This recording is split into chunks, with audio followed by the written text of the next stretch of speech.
Hello friends, today we are going to learn heating, cooling and mounting in power semiconductor devices. Heating,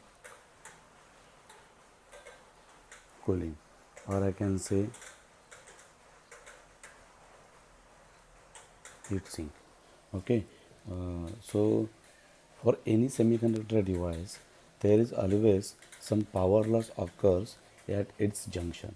There are different types of power losses which occurs at a junction, which some of which we have already studied.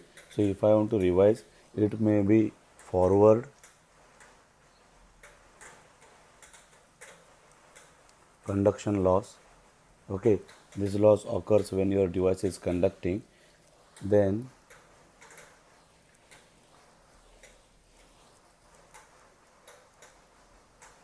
leakage current loss. This loss occurs when forward or reverse blocking is happens. Okay, then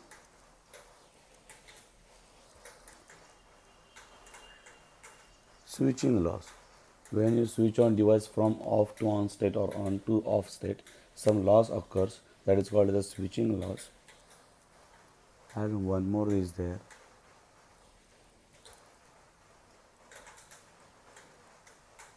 great triggering loss. Great triggering loss. Okay, now try to understand the frequencies in industries are generally from zeros to several hertz or kilohertz. Okay, so forward conduction loss, on state conduction loss is usually a major component. Forward conduction loss, then on state conduction loss when it is actually conducting. These are the major component of a loss, and the switching loss is also a major loss when there is a high operating frequency. Okay, when there is a high operating frequency, when you switch it on or off, a major loss component happens. Now these thermal losses and hence the temperature rise of device increase with its rating. As rating of the device increases, obviously its losses increases. Okay, so cooling of these devices becomes of utmost important. Okay, so the heat produced in these devices should be transferred from the device to its case, then case to heat sink, and then from heat sink to the ambient temperature. Okay, so if you understand the concepts of thermal resistance, thermal resistance, you understand that thermal energy or heat always flows from higher temperature to lower temperature. As you know that potential, this is a resistance, this is VA and VB. If VA is greater than VB, then current always flows from higher potential to lower potential. Similarly, the temperature or thermal energy always flows from higher temperature to the lower temperature region. Okay, so there, if you compare two quantities in thermal and electrical, because we are going to use exactly same concepts which we use in electrical. Thermal quantities, if we see equivalent electrical quantities,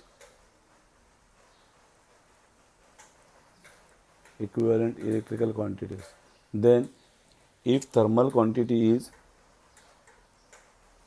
heat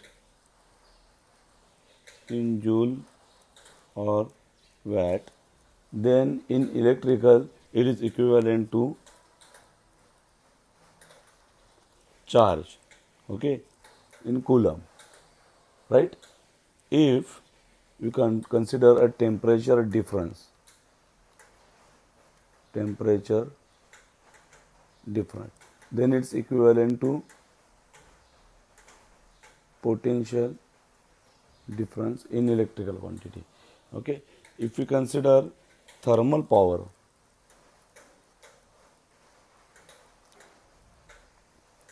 if you consider thermal power or rate of heat transfer, then it is equivalent to current or rate of charge transfer. If here it is a rate of current transfer, then here it is a rate of charge transfer. Similarly, thermal resistance, thermal thermal resistance is equivalent to electrical resistance. Electrical resistance. Okay. So these are the equivalent terms for a thermal terms in terms of electrical terms.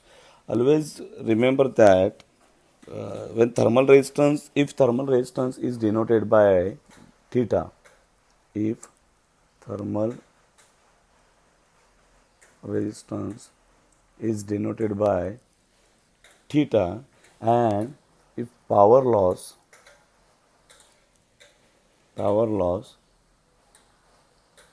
in P average in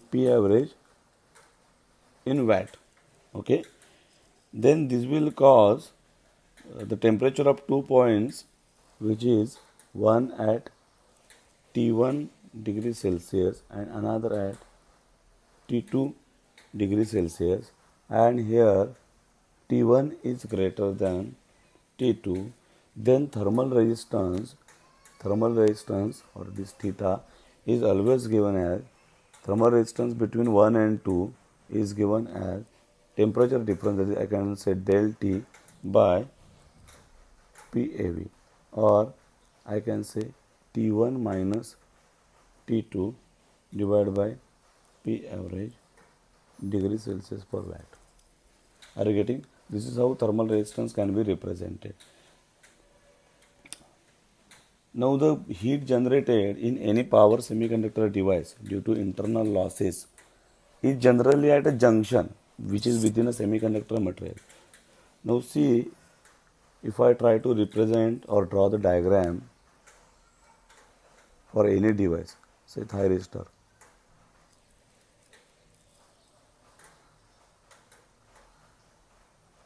Generally its arrangement is somewhat like this.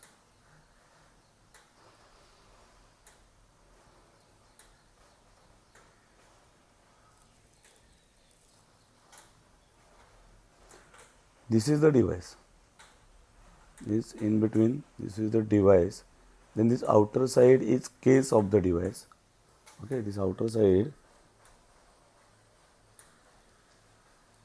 is case of the device, and this is the heat sink. This is the heat sink. Okay.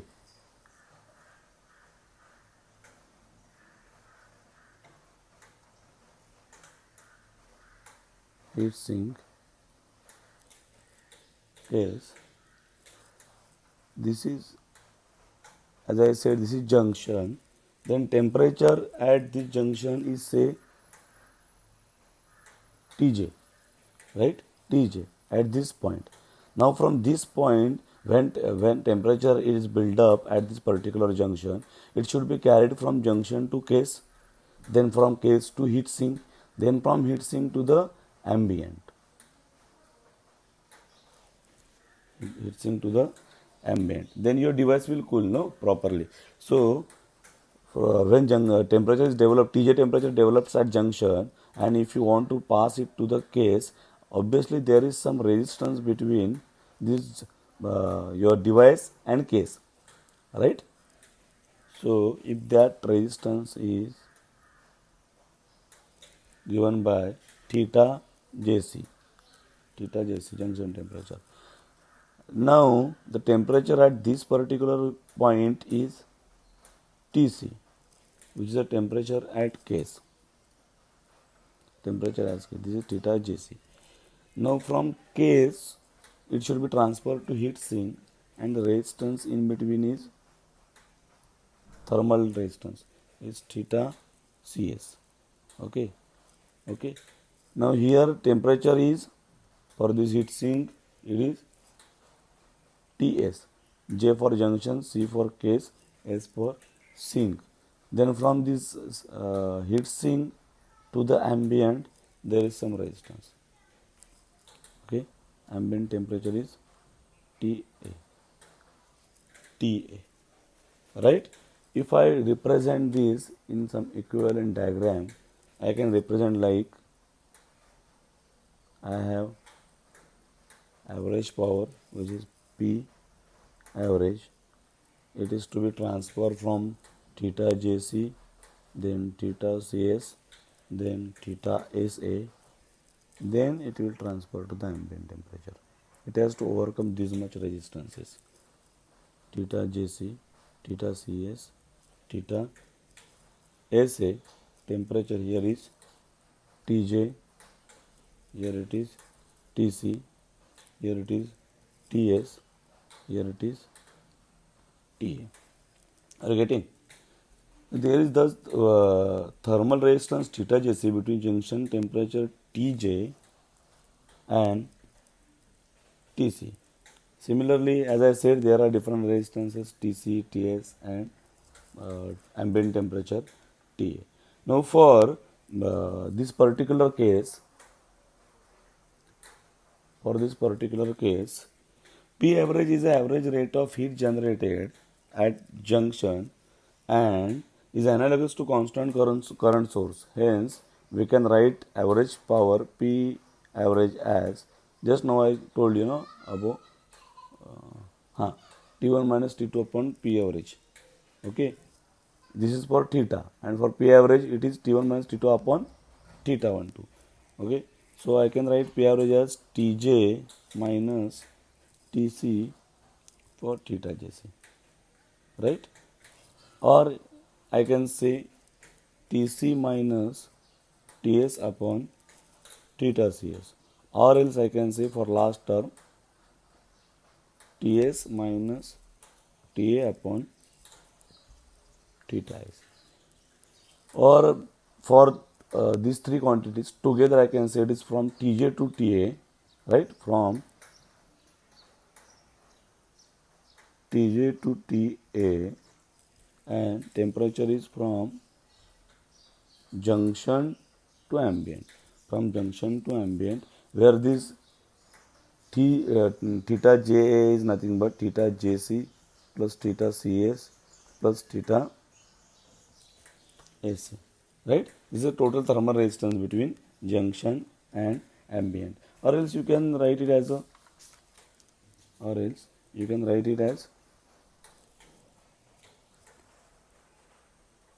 Tj minus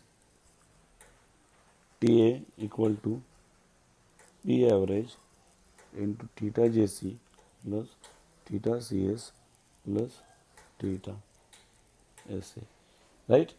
Now, generally in industry or wherever we use the devices, the value of case temperature theta Cs, this theta Cs is varies between 0.05 degrees Celsius per watt to 0.5 degrees Celsius per watt. This is general representation. So this theta Cs case temperature is always depends on the size of the device case or flatness and the case surface, right? Here you can see, let me show you. See here. When I say this is the case, if device is larger or big, then obviously case will be big and the area we got to transfer the heat is also more compared to the small device, obviously. And if device is a completely flat device, then contacts will be good, right? So it depends on these things: size of the device, flatness of the case, then the clamping pressure, how hard we have clamped it, right? So these are the parameters on which generally it depends, right? So this equation, this equation shows that for maximum value of junction, which is generally equal to 125 degrees Celsius, P average can be increased by reducing this surface to ambient temperature. This means that by providing efficient cooling system, the power dissipation capability of the device can be increased. Okay, so in today's lecture we have seen how important it is to consider the heat developed in a device. It is to be carried out outside and it is to be thrown in the ambient, so that device should be maintained a regular temperature. Otherwise, due to high temperature, device may get destroyed. Okay, thank you.